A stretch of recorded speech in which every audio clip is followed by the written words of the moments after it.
O governo do Rio Grande do Norte apresentou na última quinta-feira uma proposta de reforma da Previdência aos servidores. A nova proposta tem gerado insatisfação entre os representantes sindicais. Para tratar desse tema, nosso entrevistado de hoje é o presidente do Instituto de Previdência dos Servidores Estaduais, Nereu Linhares. Boa noite, Nereu. Seja bem-vindo aqui ao TVU Notícias. Quais as principais diferenças da proposta do governo do Estado para a proposta apresentada pelo governo Bolsonaro? São muitas, são enormes diferenças, certo? A proposta do Estado do Rio Grande do Norte, ela modulou idade, o tempo de contribuição, a questão da pensão, as questões do cálculo de benefício de aposentadoria, o cálculo de pensão, pelo menos 6 pontos, eles foram completamente melhorados com relação à questão da reforma federal. É evidente que tem 2 pontos que são polêmicos, porque é o que trata da alíquota e da faixa de isenção, né? E da faixa de isenção. Então, claro que é legítimo aos sindicatos reclamarem, né? Porque ninguém quer perder direito, ninguém quer perder conquista. Agora, dizer que a reforma estadual é pior do que a reforma federal, eu acho que é exagero, no mínimo exagero. Quais os impactos para os servidores estaduais com essa reforma? O grande impacto que a gente tem que entender é o impacto da sustentabilidade do sistema. O sistema, hoje no Rio Grande do Norte, ele está insustentável. Ele tem um déficit de 140 milhões mês, um déficit financeiro e um déficit atuarial gigantesco, certo? E a Previdência você faz com recurso, com contribuição, que no caso do Rio Grande do Norte é 1/3 da contribuição do servidor e 2/3 da contribuição do Estado, para um equilíbrio em matéria de quantidade de servidor ativo e servidor inativo, que deveria chegar pelo menos a 5 ativos trabalhando contribuindo para pagar o benefício de um inativo. E no estado do Rio Grande do Norte, essa proporção hoje ela está invertida. Hoje o estado tem cerca de 54 mil aposentados e tem 51 mil servidores contribuindo. Os servidores têm se mostrado insatisfeitos com relação à falta da presença da governadora no processo de negociação. Por que a governadora vem se omitindo em discutir com os trabalhadores? Olha, a governadora não vem se omitindo, muito pelo contrário. Ela foi o único governante que fez essa discussão com os servidores, certo? Nem o Estado fez a discussão que está sendo feita aqui no estado do Rio Grande do Norte.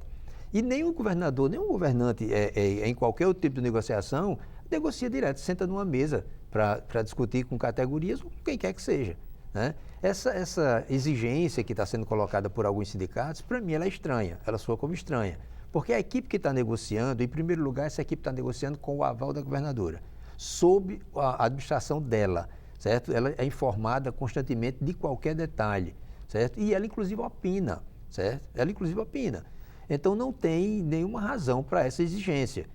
A equipe está lá negociando, não houve reclamação com relação à equipe, nem contra pelo menos algum membro da equipe. Então, de repente, me parece mais uma questão política, né? Vamos dizer, tentativa de criar um fato político. A governadora não tem por que estar negociando diretamente com nenhuma categoria, ela tem uma equipe que faz isso. Já foi feita alguma mudança proposta pelos os servidores e acatada pelo governo? Já foi feita algumas adequações. Veja bem, o governo ele não lançou uma proposta, a gente está em estudo, né? Então fizemos o primeiro estudo, levantamos os impactos e aí foi quando se começou a tratar com as categorias. E as categorias vieram, até o fórum participou de várias reuniões, lá para as últimas, claro que numa situação dessa tem as propostas, contrapropostas, e a equipe vai fazer o levantamento, vai fazer o estudo e explicar para cada categoria ou para os sindicatos em geral os avanços que podem ser feitos com relação àquilo.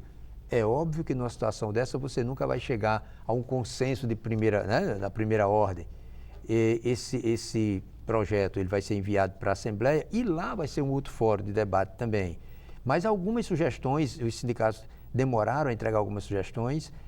Semana passada ficou estabelecido que um prazo para apresentar essas propostas, a proposição, e boa parte dos sindicatos se levantaram da mesa e abandonaram a mesa de negociação.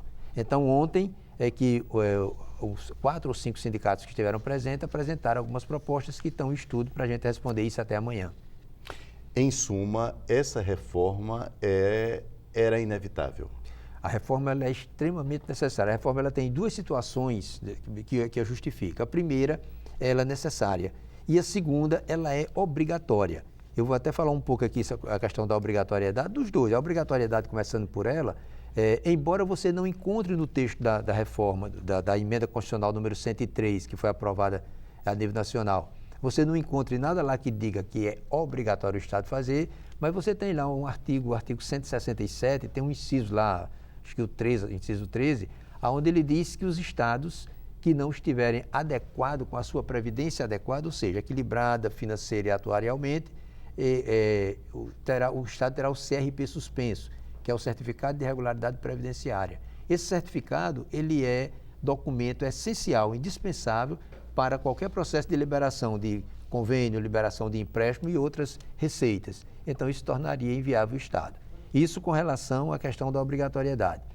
Até mesmo alguém questionou, não, mas lá não está dito que uma lei complementar disporá sobre isso. Já tem uma. Outra lei disporá, irá alterar, mas já tem uma, é a Lei 9.717, que é a lei federal que rege todos os sistemas de previdência do regime próprio no Brasil. Nereu, eu vou ter que encerrar porque o nosso tempo acabou, mas é interessante que as pessoas saibam que foi a única saída, é uma ida sem volta. Nereu, muito obrigado pela sua participação aqui no TV Notícias. O IPERN que agradece.